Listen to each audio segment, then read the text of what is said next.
ఎవరో అడిగారట, ఆర్ఎస్ఎస్ లేకపోతే ఈ దేశం ఏమవుతుంది అన్నారట. పిల్లవాడు మంచి సమాధానం చెప్పాడు, ఏం లేదు, ఈ ప్రశ్నాపత్రం ఉర్దూలో వచ్చేది, అంతకంటే ఏం లేదని చెప్పారు.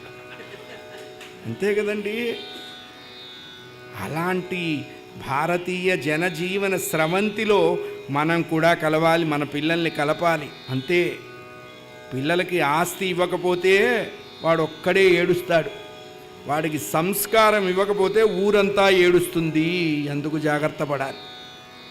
ఆ పిల్లవాడు నీళ్లకుండ ఇచ్చేశాడు, ప్రాణం వదిలేశాడు. దశరథుడు చాలా బాధపడ్డాడు. ఆ పిల్లవాడి కళేబరాన్ని చెట్టు మీద పెట్టాడండి. ఎందుకు చెట్టు మీద పెట్టాడు అన్నాడు, ఏమన్నా జంతువులు లాక్కబోకుండా. ఆ నీళ్లకుండతో ఈ పిల్లవాడి తల్లిదండ్రుల దగ్గరకు వచ్చారు. ఎవరు నువ్వు అని అడిగారు వాళ్ళు. ఏమండి, వాళ్ళ కళ్ళు లేవన్నారు కదా, ఎలా గుర్తుపట్టారు? రోజు వాళ్ళు వింటున్న అడుగులు, ఇప్పుడు వినపడుతున్న అడుగులలో తేడాని బట్టి చెప్పారండి, వచ్చినవాడు మావాడు కాదని. దశరథుడు అన్నాడు, బాబు మంచినీళ్ళు తాగండి అన్నారు. మావాడు కదా, నువ్వెందుకు తెచ్చావని అడిగారు. మీరు తాగితే చెప్తాను అన్నారు. నువ్వు చెప్తే కానీ తాగమన్నారు. ఏం చేయాలి చెప్పండి? జరిగేది ఎలాగూ జరుగుతుందని భయంగా భగవంతుడి మీద భారం వేసి విషయం చెప్పాడు.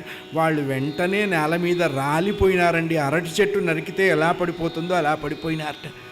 వీడురా నేల ఇట వీని వెటగూలా, ఓరి దుర్మార్గుడా, ఓరి పాపాత్ముడా, ఈ వయస్సులో మాకింత కష్టం కలిగించావా? ఇక మాకెవర్రా దిక్కు, మాకెవర్రా దోవ, ఎవర్రా మమ్మల్ని అన్నం తిన్నావా అని అడుగుతారు. ఇక మాకేదిరా దిక్కు?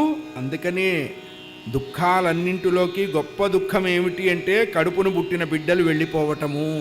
మన కళ్ళ ముందు వాళ్ళు వెళ్ళిపోతే ఇంకంతకంటే దుఃఖం లేదు లోకంలో. ఆ పుత్ర దుఃఖంలో వాళ్ళు కుంగి కుమిలిపోతూ దశరథుణ్ణి దూషించారు, శపించలేదు. ఎందుకంటే ఆ పిల్లవాడు వైశ్య కులానికి చెందిన మునిబాలకుడు.